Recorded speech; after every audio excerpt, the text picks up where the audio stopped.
they start sunbathing already in March to be more dark-skinned than they really are, because this is what foreign women expect them to be.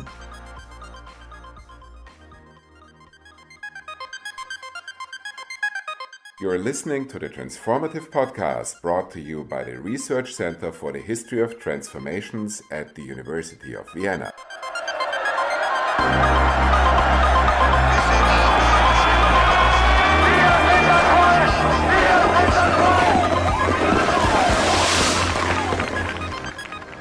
This is Transformative Podcast of the Research Center for the History of Transformations, and my name is Jelena Đureinović. In this episode, we are talking about sex and tourism in the Yugoslav Adriatic, and I have the best guest for this topic possible here with me today, Anita Buhin. Anita is a cultural historian of Socialist Yugoslavia in the Mediterranean context, focusing on the relations between popular culture and tourism. She is currently a postdoctoral researcher at the Institute of Contemporary History at the NOVA University of Lisbon. Hi, Anita. Thank you for being with me here today. Hi, Jelena, and thank you for inviting me to discuss this, I hope, interesting topic. In your current work, you deal with the phenomena of the so-called galebovi, or seagulls in English, in Socialist Yugoslavia. So local, usually young men who engage in sexual and romantic relationships with foreign tourists. Can you tell me a bit, who are these seagulls? Yes, I'm still trying to find the root of why they're called seagulls. I don't know if I'm ever going to find out, but these are, as you rightfully said, usually young men, but sometimes also older and married men who engage in summer with as many foreign women, in sexual relationship with as many foreign women as possible. I would not mix them with gigolos, which are today known as gigolos, because there is this romantic subtext to these kind of encounters, and also they are usually not connected with some monetary transaction. So it's a more of a phenomena of, especially in the 60s, of young men who until then didn't have the opportunity to have free sexual relations outside of dating to be married and marriage in these conservative Mediterranean societies. And then the phenomena changes through the time. It's not the same in 60s, it's not the same in 70s. Some of them exist even today, although they're mostly older, like 50, 60 years old, like the old galebovi. And yes, it's, I think, a very important phenomena for post-Yugoslav space, and it's really interesting that no one dealt with it. We can look at the seagulls, galebovi, as an example of the eroticization of places based on stereotypes and fantasies of visitors, but also as racialized bodies, best summarized as sea, sand, sun, and sex. Can you tell me a bit about the discourses of othering, or the Mediterranean other in this context?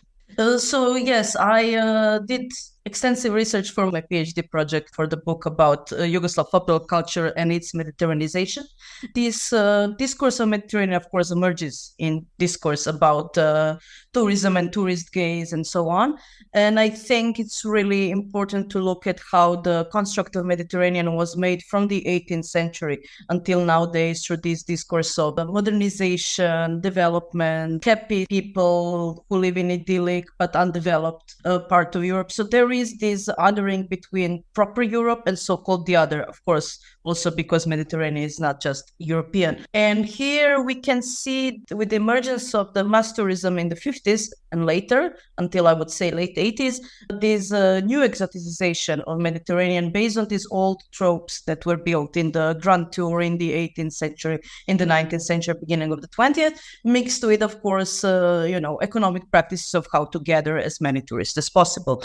And here, for one side, we can see the expectations of the tourists from the Northern Europe and Western Europe, which they have these true popular culture through movies, especially Hollywood movies, and the first Italian stars of these darker hair, dark skinned people, dark hair, very passionate, very temperamental. We have Sophia Loren as a woman, also like really temperamental, but also motherly Mediterranean. So we have these tropes that are widespread through the mass media in the 50s and 60s throughout Europe, which are partially based on reality. But then we also have this self-exotization of the Mediterranean countries who push some of these narrative and these ideas in order to actually gather many tourists. And this especially we can see as a competition between some European Mediterranean countries like Spain, Greece, Italy, and Yugoslavia, who are trying to, sometimes present themselves as more traditional and more exotic than they were, like donkey riding and, taking photos with donkeys. Also, lots of my galebovi admit they start sunbathing already in March to be more dark-skinned than they really are, because this is what foreign women expect them to be. And what about these foreign women? There is also sexual othering and also some kind of imaginary of these predominantly Western and North European women by locals, but also in the Yugoslav public discourses at the time.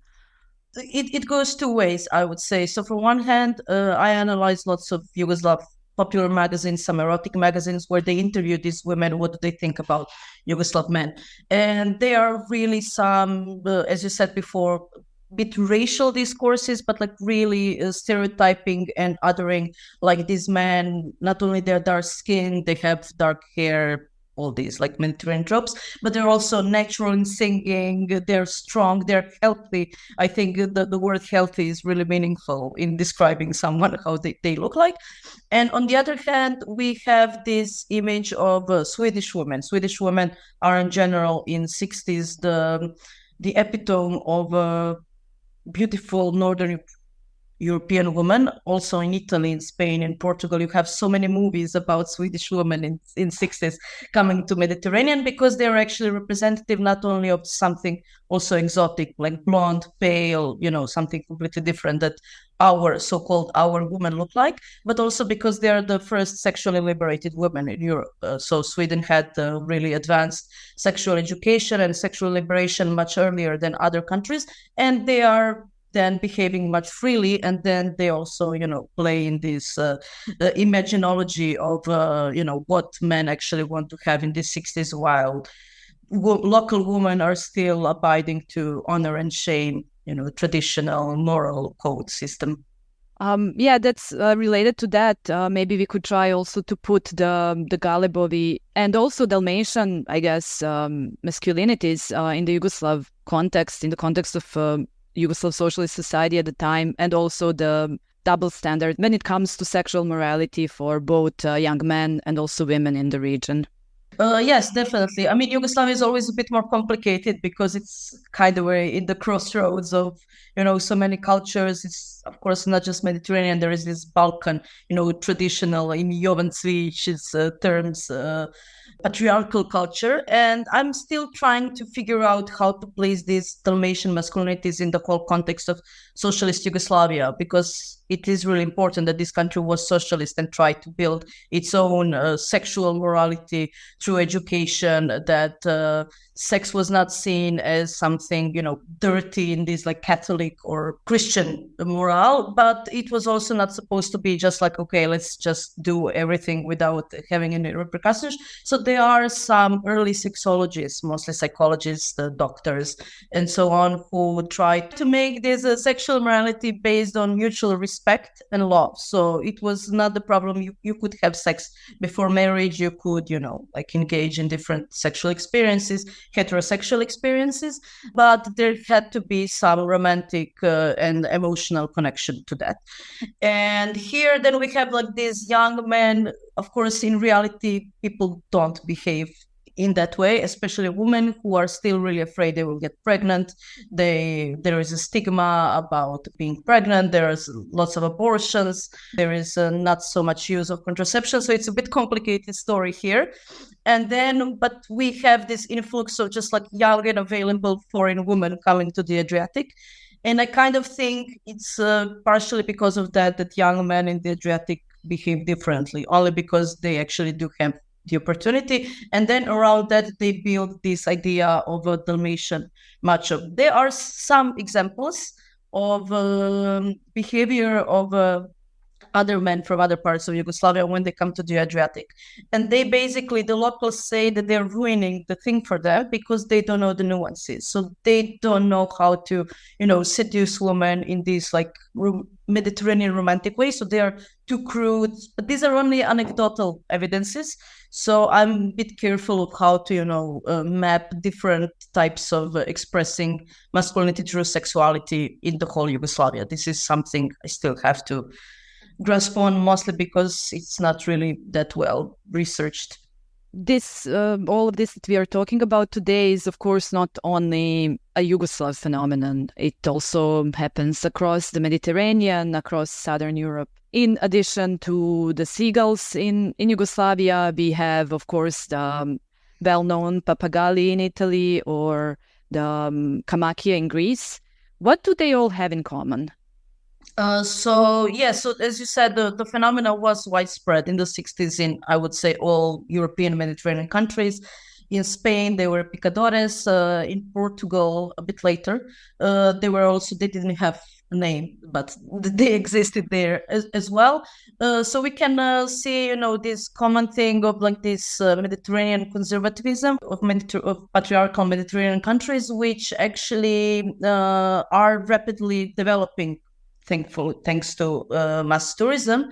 And because of that, of course, because of the double standards of the society, men do have this opportunity to actually explore their needs and their sexuality. For instance, Kamakia, the Greece is very well researched, I would say. Spain to a certain extent. Italy, almost nothing, which I think is really interesting because it was the country for everything concerning Mediterranean in the 50s and 60s and 70s. And this is actually what my new project is going to be like. I'm going to try to compare Portugal, Italy, and Yugoslavia as countries with three different systems: socialism, capitalism, and dictatorship transforming to democracy. And actually see, how influential was the society and ideology in this kind of behavior, or these Mediterranean traits were the more crucial ones. What I can say, again, mostly anecdotally from this thing, is that I would say that this phenomenon in Yugoslavia was seen as more benevolent than, for instance, in Italy. In Italy, it posed as a really big public security problem. So in Italy and France, there were even some laws like prohibiting men to bother women at the beach, in restaurants, and so on. And lots of female tourists who are coming to Yugoslavia used to say that like Yugoslav men are not as problematic. They're not bothering them that much as Italian men do. So they do know the measure. They accept no when it's when they're told no. Of course, this is all, it's some examples I picked up during my research. There is much more research to be done, but I think there is a difference between how countries responded to the phenomena and how these men were actually perceived in the society. And I hope, ask me in 6 years, I will start my new project soon, ask me in 6 years. I'm really curious about Portugal, which was like really underdeveloped country in comparison to other countries because of Salazar dictatorship, to see the differences, like what was happening in Portugal after the fall of the dictatorship in 1974 and the boom of tourism even more, starting from 60. So I'm really curious how that country will fit in this more global Mediterranean phenomenon. Thank you very much for speaking to me today, Anita. This was the Transformative podcast of the Research Center for the History of Transformations with Jelena Đureinović and Anita Buhin.